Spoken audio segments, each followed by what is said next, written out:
Oi, oi, minha gente! Mais um vídeo aqui no canal. Já convido vocês a se inscreverem. Você que está chegando aqui por agora, se inscreve no canal, ativa o sininho, curte o vídeo, deixa seu comentário, tudo aquilo que ajuda a produtora de conteúdo e alguns recadinhos, como sempre no início, antes da gente começar a falar de Milan, Atalanta, Roma e Juventus, perspectivas para a próxima temporada. Para a temporada atual, já que no caso já começou. Essa é a segunda parte desses palpites, enfim, dessas expectativas de prévia dessa temporada. Então, a primeira parte, vou deixar o link aqui para vocês. Quem ainda não assistiu, corre lá para assistir. Segundo recado, ainda essa semana tem vídeo sobre a situação do San Siro. Será que o lendário palco do futebol italiano, do futebol mundial, vai ser demolido? Vou contar para vocês essa semana. E ainda lembrando que toda sexta-feira tem episódio novo do meu podcast com a Tati Mantovani, também tem link para vocês. Sexta-feira passada teve episódio novo e na próxima sexta-feira, como toda sexta-feira, tem episódio mais uma vez. Então vamos lá, vamos começar a falar um pouquinho desse Milan, lembrando que o Milan na temporada passada foi o quarto colocado na Liga dos Campeões, no futebol italiano, né, no campeonato italiano, chegou até as semifinais de Liga dos Campeões, justamente perdendo para a Inter. E nas quartas de final enfrentou o Napoli, então teve aí uma reta final de Liga dos Campeões bastante caseira, né, bastante italiana. E no futebol italiano, no campeonato italiano, achei que em alguns momentos faltou elenco, apesar de ser um time muito talentoso. Para essa temporada, inclusive é a quinta temporada do Pioli, acho que o Pioli faz um grandíssimo trabalho, mas é um ano com algumas mudanças importantes na diretoria do Milan. O Milan tinha o Paulo Maldini entre os seus diretores e ele saiu por conta de diversas questões aí com quem mandava acima deste Milan. Então é um Milan que tem algumas diferenças importantes em termos de comando, não do técnico, né, mas de direção de futebol, mas que manteve os seus principais talentos. Eu falei da Inter no vídeo passado, que ela perdeu jogadores principais onde se decide o jogo.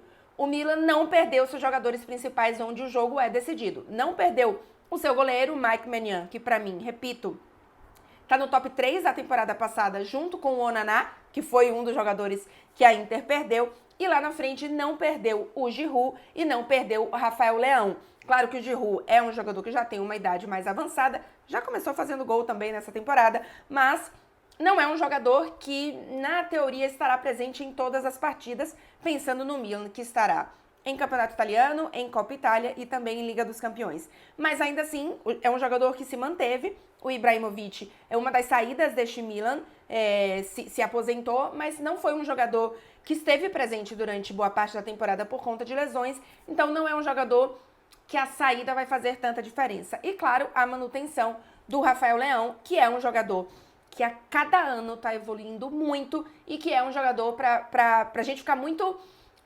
feliz, enfim, pra quem acompanha o futebol italiano, de que ele permaneceu no Milan.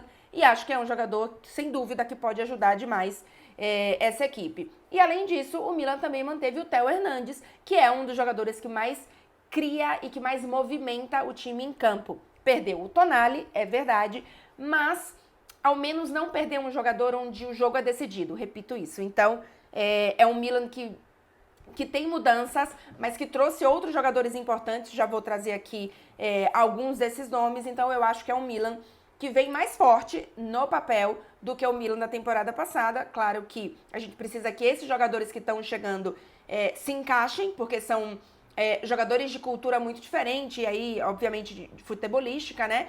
Então a gente precisa ver como é que esse Milan vai se adaptar a essas novas chegadas, mas eu acho que é um Milan no papel melhor do que o Milan na temporada passada. Inclusive, nos meus palpites lá no Instagram, eu dei palpites para KTO e eu dei o palpite do Milan campeão. Eu acho que o Milan, assim como a Inter, assim como o Napoli, tenho muitas dúvidas sobre esse Napoli, tá no vídeo passado. E a Juventus, que eu já vou falar, acho que são times que estão brigando pelo título. Obviamente, palpite é palpite, é quase que uma brincadeira dentro, né, de um número de favoritos, e eu coloquei o Milan sendo campeão. Vamos ver se isso acontece, mas eu acho que tá na briga pelo título, isso eu não tenho dúvida.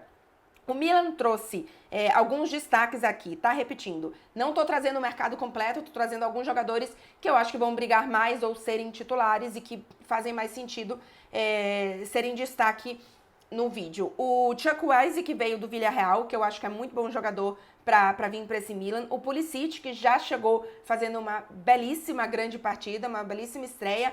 Primeiro tempo do Milan, aliás, nessa segunda-feira foi muito bom. Depois o time claramente cansou. Mas foi um Milan bem interessante, especialmente no primeiro tempo, quando já fez o resultado 2-0 para cima do Bolonha na estreia. E perdeu o Tonali, o Brahim Dias saiu também. O Brahim Dias foi um jogador que na temporada passada teve grandes altos, grandes ápices, mas ele é um jogador irregular. Então, eu acho que talvez um jogador que talvez não tenha um ápice tão grande, mas que tenha uma regularidade maior, talvez ajude esse Milan, em especial no campeonato italiano, né? Mais do que na Liga dos Campeões, que é uma competição, obviamente, com um contexto bastante diferente. E o Ibrahimovic, que eu já falei. Então, de destaque, para mim, são 3 jogadores, o Rafael Leão, o Mike Maignan e o Theo Hernandes, que são 3 jogadores que se mantiveram. O time base do Milan, não tô falando aqui exatamente o time que estreou, tá? Mas o time que a gente imagina dentro de todos os jogadores disponíveis. O Mike Maignan no gol, obviamente. O Calabria na direita, uma dupla de zaga que pode ser o Thiol e o Kalulu, ou o Kalulu e o Tomori, enfim, eu acho que são 3 zagueiros bons para esse Milan. Aí tem o Hernandes, obviamente, na esquerda, e aí tem o Loftus-Cheek, que chegou também, o Moussa também é outro jogador que chegou, aí pode ser o Krunic também, o Reinders também, muito bom jogador. Vou falar bem a verdade pra vocês, não vi o Reinders jogar, mas ele chegou com muita pompa, tá? Acho que pode ser um jogador bem interessante. O Chukwueze, o Pulisic, que já estreou, que foi muito bem, e aí tô dando as opções, claro, Giroud e Rafael Leão. Eu acho que esse Milan ainda precisava de um atacante, um centroavante, tá? Outro pra ser um bom reserva do Giroud, mas enfim, é mais ou menos isso que a gente tem. E pra mim o Milan briga por título. Vamos ver como é que se dá com o elenco, já que tem outras competições, né? A Atalanta vai, inclusive, para a sua 8ª temporada com Gasperini. É um time que nos últimos anos, e aí pode colocar talvez nos últimos 8 anos, tem se reinventado a cada temporada. Perde grandes jogadores porque revela grandes jogadores, mas é um time que eu acho que para essa temporada tá melhor do que o da temporada passada.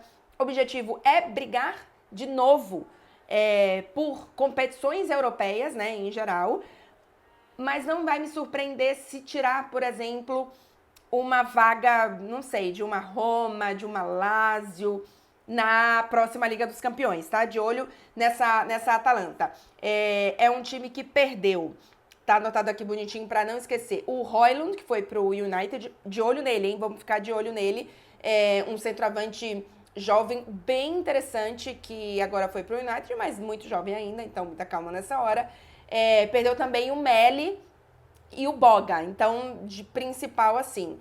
E trouxe de destaque o Scamacca, que eu acho que acabou não rendendo tanto na Premier League, ele tá voltando do West Ham, mas acho que no futebol italiano ele é muito adaptado, ele sabe o que é o futebol italiano, e eu acho que pode ir muito bem nessa Atalanta. E o De Ketelaere, que veio do Milan, que eu tinha muita expectativa para ele no Milan, em especial no futebol italiano, achava que era um lugar que ele podia crescer. O Milan é um time que vinha dando espaço para jogadores jovens, então eu tinha uma expectativa grande por ele, mas a temporada dele no Milan foi assim, nula.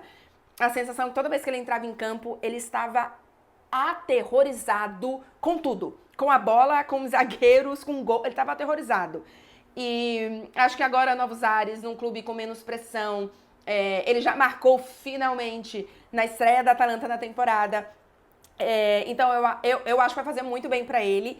E ele joga futebol. A gente viu ele jogando no Bruges, na Liga dos Campeões, inclusive. Ele é bom jogador, mas foi um ano assim, nossa, terrível, nulo do De Ketelaere. Vamos ver como é que ele vai na Atalanta, mas eu tenho boas expectativas para ele. O time base da Atalanta, então, é o Carnesec no gol. Aí tem o Rafael Toloi, muito bom jogador, inclusive, um dos destaques, né? Bastante constante nesse time. normalmente joga com 3 zagueiros, então tem um Tolói. Para essa temporada a gente imagina o Scalvini e o Djimicic ou o Kolasinac. Aí tem Zappacosta, pode ser o Hateboer também, o Deron, o Ederson, o Bakker, o Koopmeiners, que é outro jogador interessante dessa Atalanta, o Pasalic, e lá na frente o Touré ou o Scamacca, eu imagino que o Scamacca talvez roube essa posição aí, e o Lookman, que fez também uma grande temporada passada. Minha expectativa é de que essa Atalanta possa fazer uma temporada talvez melhor do que a da passada. Roma. Mourinho tem conseguido fazer uma evolução nessa Roma, mas eu acho que o elenco ainda falta qualidade na maioria das peças. Beleza, tem o Dybala, que é grandíssima qualidade, tem o Spinazzola, acho que em termos de qualidade são os 2 jogadores de destaque dessa Roma. Trouxe alguns jogadores, mas particularmente eu não amo os jogadores que trouxe, e é uma Roma que, até por questões financeiras também, tem feito muitas apostas. É o caso, inclusive, eu acho, dessa janela também. Então é aquela coisa, se a aposta der certo, se os jogadores não tiverem lesão, beleza, é uma Roma que pode tentar um pouco mais. Acho que nos últimos 2 anos, foi na 6ª colocação, acho que ano, não sei se é passado o outro também. Mas não sei, eu não coloco muita fé, eu não vejo essa Roma, por exemplo, brigando por título. Eu acho que vai ficar querendo Liga dos Campeões, mas não sei ainda se esse ano consegue. Por exemplo, se eu tivesse que escolher um time sem ser Milan, Inter, Juventus, Napoli, para pescar uma vaga na Liga dos Campeões, eu colocaria mais a Atalanta do que a Roma. Vamos ver. E vale lembrar, o Abraham, que acho que é o grande destaque, obviamente, tirando o Dybala e o Spinazzola nesse time, tá lesionado, só volta ano que vem. Então, e não trouxe uma reposição à altura. Então, vamos ver como que essa Roma vai lidar. E perdeu o Ibañez também, o Ronaldo, né, que voltou pro PSG, mas enfim, também teve um monte de lesão. O Matic também saiu, mas enfim, acho que nenhum deles vai fazer uma grande diferença. E trouxe o Paredes, o Renato Sanches e o Aouar, aí beleza. Mas assim, Paredes e Renato Sanches pra mim são 2 apostas e que... não sei. Bom, não dava pra fazer milagre, né? Mas pra mim são apostas muito arriscadas. Eu gostaria de ter tido, não sei como é que foi exatamente a questão de montagem de elenco em termos de disponibilidade, mas eu gostaria de ter tido outras opções, tá? E não Paredes e Renato Sanches. Mas enfim, o time base da Roma normalmente joga com 3 zagueiros, Rui Patrício no gol, Mancini, Smalling e o Nidka. Aí tem o Christensen ou o Selic e o Renato Sanches, que deve pegar a vaga de titular nesse time. Aí tem o Aouar, o Cristante ou o Paredes, Spinazzola, Dybala, Pellegrini, Belotti lá na frente, já que o Abraham tá lesionado. Vamos ver como que fica depois. E para finalizar esse vídeo, a Juventus. Eu tenho uma questão com a Juventus. Obviamente foi o time que eu mais cobri na minha vida. Eu morei 6 anos em Turim. Para mim, essa Juventus tem um teto muito baixo, porque esse teto muito baixo, ele, na minha opinião, ele é colocado pelo Allegri. Eu acho que o Allegri fez um grandíssimo trabalho nessa equipe, mas eu acho que ele já bateu o teto dele e eu não consigo ver essa Juventus avançando muito com o Allegri no comando. Repito, para mim essa Juventus briga pelo título, não vai me surpreender se garantir o título, porque a Juventus, inclusive, na temporada passada, boa parte, na reta final em especial, ficou na vice-colocação do campeonato, né? Perdeu pontos por conta de questões financeiras e administrativas, mas é uma Juventus que brigou na parte de cima da tabela e que teria garantido vaga na Liga dos Campeões, mas não é uma Juventus que encanta, não é uma Juventus para mim que tem um teto de evolução muito grande com o Allegri no comando. Então, repito, não me surpreende se essa Juventus for campeã, até porque, vale lembrar, isso é importante, a Juventus tem apenas o Campeonato Italiano e a Copa Itália, mas não tem Conference League, não tem Liga Europa, não tem Liga dos Campeões, então tem uma folga maior do que as outras equipes. Então, talvez a falta de elenco, e vamos combinar que pra mim é uma belíssima falta de elenco, talvez não faça tanta diferença quanto talvez possa fazer, por exemplo, pro Milan, como eu falei aqui um pouquinho. A Juventus fez um mercado bem discreto. Talvez o único jogador que tenha chegado para ser titular seja o Timothy Weah. Não sei, mas acho que deve ser o único jogador assim para ser titular. O Cambiasso também jogou e também, se eu não me engano, ele foi titular no primeiro jogo agora. Se eu estiver enganada, perdoem.